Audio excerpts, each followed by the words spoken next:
today of your conference. I'm very sorry I cannot be there in presence, which would be very nice to meet you in person. But actually, at least I would like to send you my presentation about and add some notes about this topic, which is the constitutional development of Slovakia. Let me introduce myself. My name is Andrea Erdősová. I'm an assistant professor at the Faculty of Law on European University in Bratislava. And I really enjoy the cooperation with your institutions, especially with the Central European University Professors Network. Let me please share my presentation, which would actually picture some details I would like to talk about. Let me see. Okay, so this is the constitutional development of Slovakia as the topic.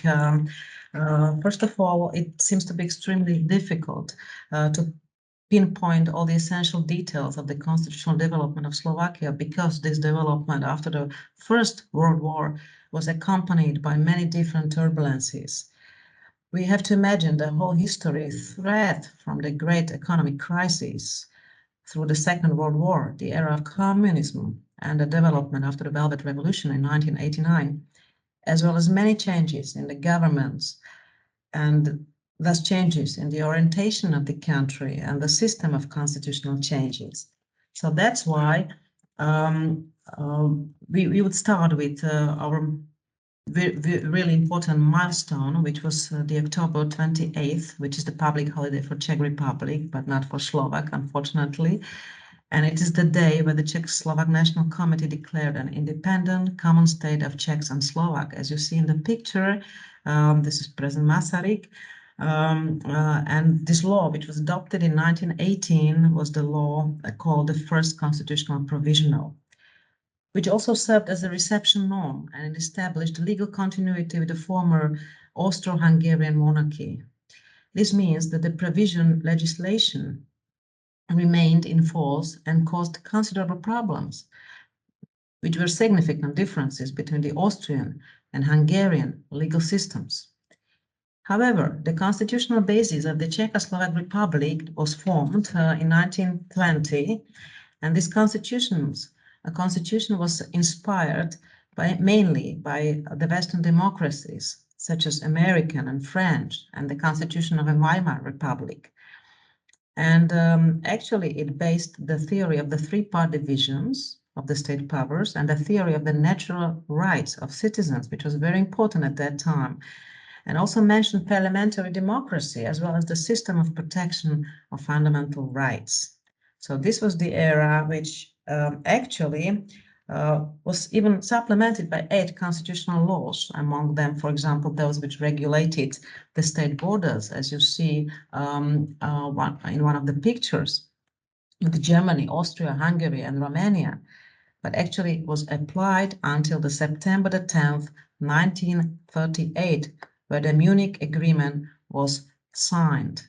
On another picture, you see something which is also sometimes called the Munich betrayal. It was not only agreement, but it was a piece of a betrayal, because Germany concluded it as a part of the preparation of the aggression against Czechoslovakia, which was an international fraudulent act, of course.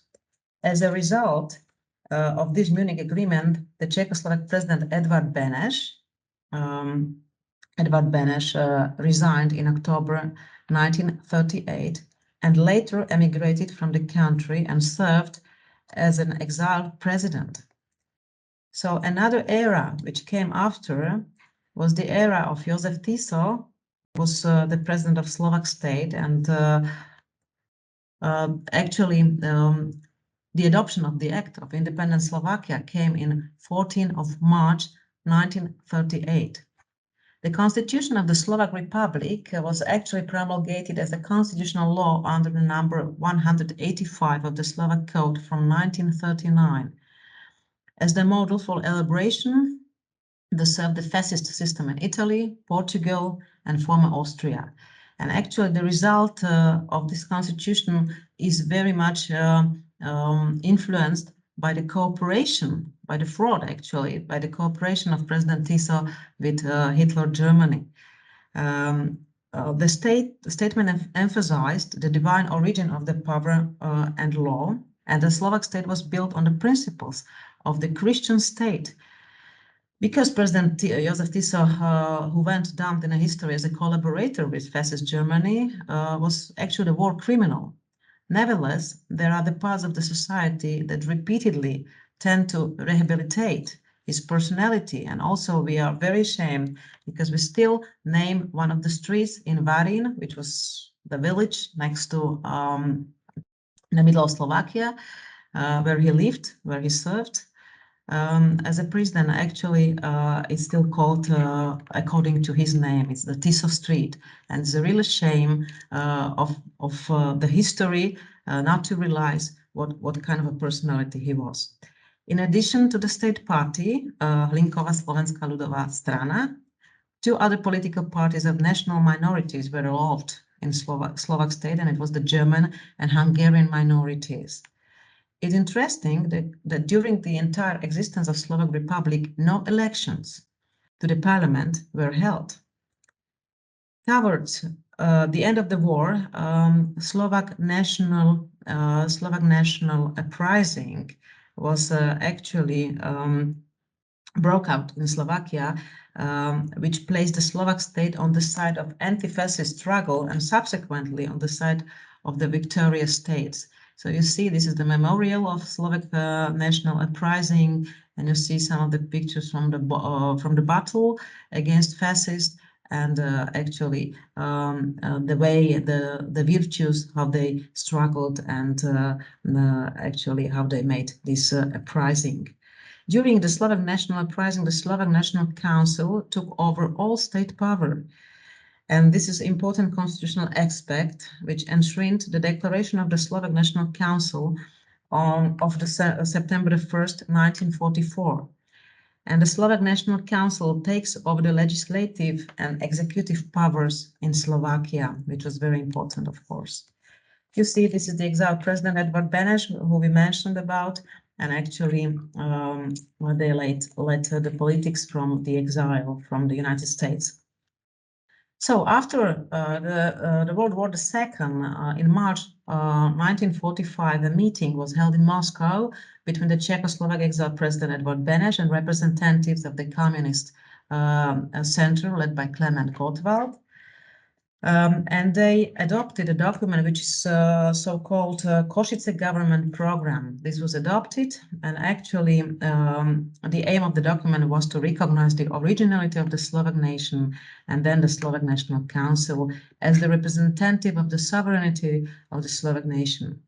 Subsequently, the Constitution of 9th of May 1948 was adopted, which already declared a victory of the working class. So this was actually the era of communism, which started in that time and defined the Czechoslovak Republic as a people's democratic state and ensured the laying of the foundations of socialism in all areas of social life. It allowed the existence of the companies, but very small companies, just up to 50 employees, and the possession of the land up to 50 hectares. But in fact, in reality, it has been violated very broadly. Its task of the two repression was preserved, although in less brutal form than in the preceding period, and its mission of the tool of general and targeted control of the society. So in this picture, you see Milada Horáková, who was sentenced to death penalty and executed, and she was really a symbol. She was really a hero, one of the heroes of our history, because she actually could struggle against the fascists and afterwards against the communists.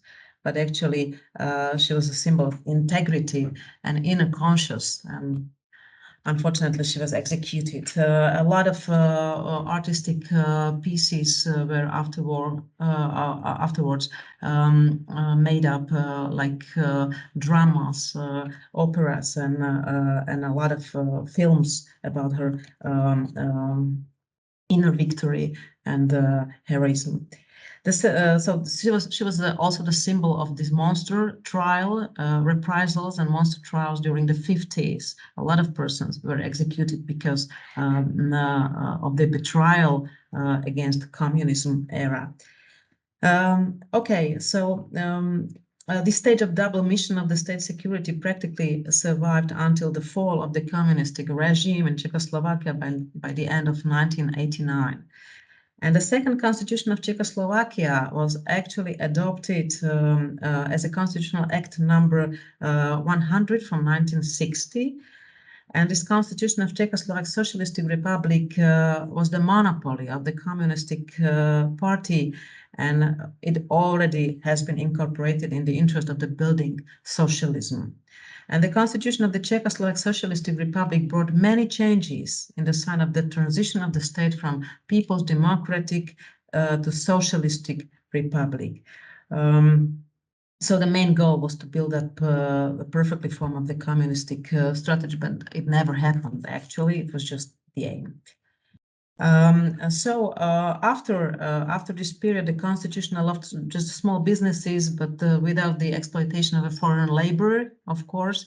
But it was the economically oriented state towards the Soviet Union and the cooperation with the Soviet Union and other socialistic states. And an important starting point from the constitution was the democratic centralism.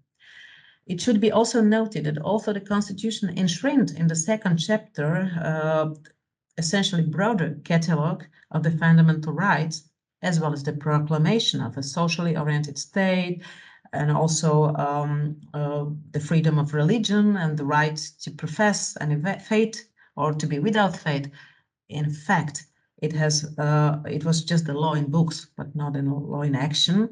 So the highest body of the power of the Czechoslovak Socialistic Republic was the National Assembly, but actually all these rights were really breached in fact. So after this period, in 1989, we faced the Velvet Revolution, which has a really huge impact on the development of Slovak Republic and constitutionalism in Slovak Republic. And it was President Václav Havel who proposed removing from the adjective socialist into the names of republics of the federations of Czechoslovak Republic.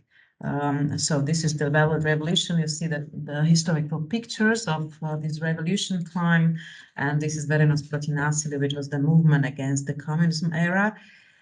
Another period is marked by Dash War, so-called Dash War, which broke up. It was about the name of the republic just for 1 month is served like Czech dash Slovak Federal Republic, but afterwards it was changed to the name Czech and Slovak Federal Republic.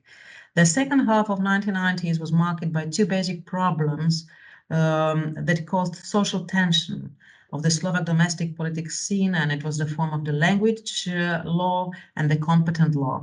The problem of that language law was actually stemmed from the growing tension in the ethnically mixed territory of southern Slovakia.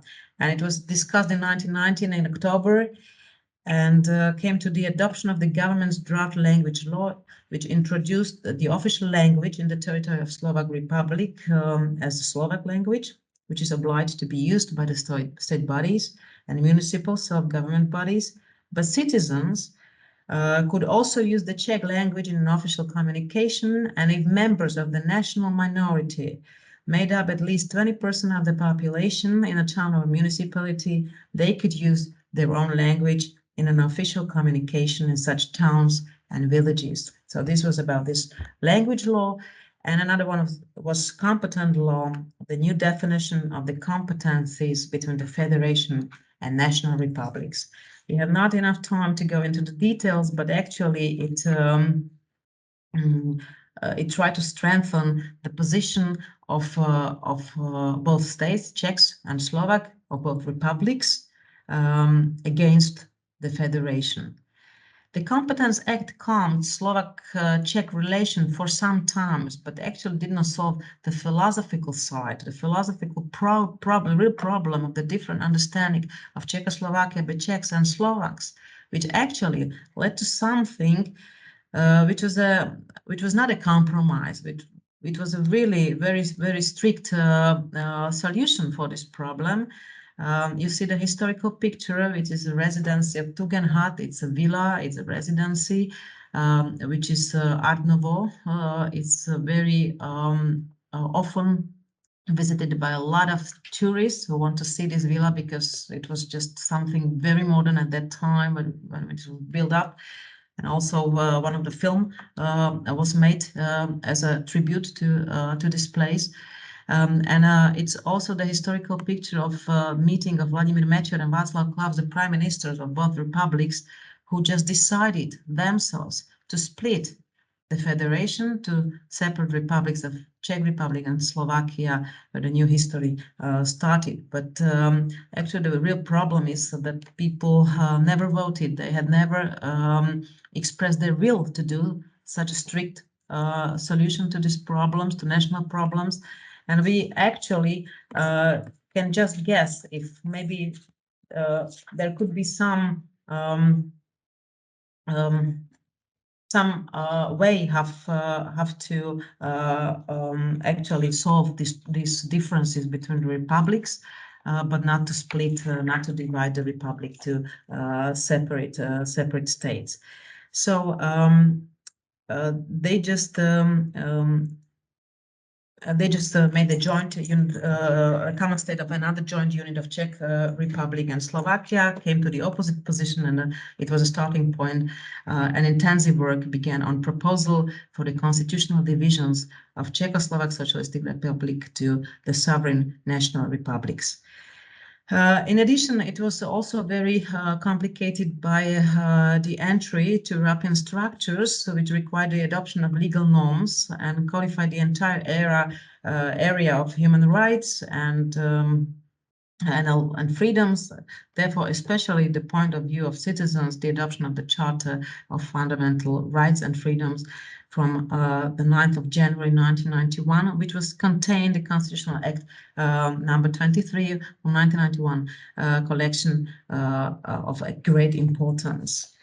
So, and this is the new era of the separate state, of independent state. And from the lapse of time, it's possible to ask academically question today whether the division of the competencies between the federation and the republics introduced by Constitutional Act from 1990 could realistically ensure the functionality of a joint state unit, even in the longer term, or this was just the only way you have to solve it.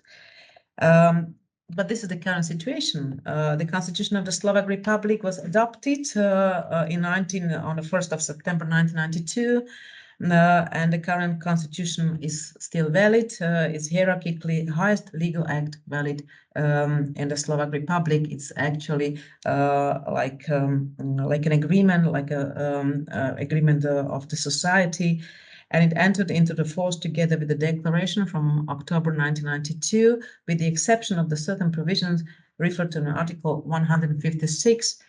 It entered into force on the 1st of January 1993, which is also the historical date of starting the new era of independent state. Its basic characteristic, just to summarize them, is a written constitution. It's rigid, it's polylegal, which can be explained as a lot of documents, the constitutional acts can be found in different sources, and it's democratic. It's proclaiming a parliamentary form of a government, and the nature is rigor because it requires the consent of 3/5 of a majority, which is so-called a qualified majority of all deputies of a national council. The character of the constitutional establishment is further completed by the essence of unitarism, which is expressed in Article 3, part first of the Constitution, which stipulates that the territory of the Slovak Republic is united and indivisible. The principle of democracy is then expressed separately in Article 1st and Article 2nd of the Constitution, while it is also a form of a government headed by the president. So, and also, we have to mention and bear in mind, it must be said critically that the independent Slovakia inherited a substantial part of the Czechoslovak ethnic minorities. And solving this problem is also the mirror, is the picture of the level of democracy in each state, how they deal with the minorities. So the position of the new state has become a test of our readiness to join the ranks of developed European democracies. And actually, it was a very tough question how to deal with Hungarian and Roma questions. And it may be a matter of discussion whether this question has been solved and was solved satisfactorily. And we have to say that also a lot can be said about this constitutional development after this constitution was adopted. But as a conclusion, we have to say that we really face, not only in Slovakia, but in the whole Europe, a real problem about struggling in a crisis, shaking original values. So we have to find out another values which would actually unify Europe. And it's a real task of today. But we have to repeatedly try to find out what is common between our states and to build up a new European reality, new European society. And this is actually the question of these days. So we can talk about the crisis in Europe, and we can hardly be expected to be resolved by one simple solution. So it needs some time, and actually we have to unify and be devoted for this idea. So thank you for your attention, and thank you for the possibility to be part of your session. Have a nice rest of the conference, and goodbye.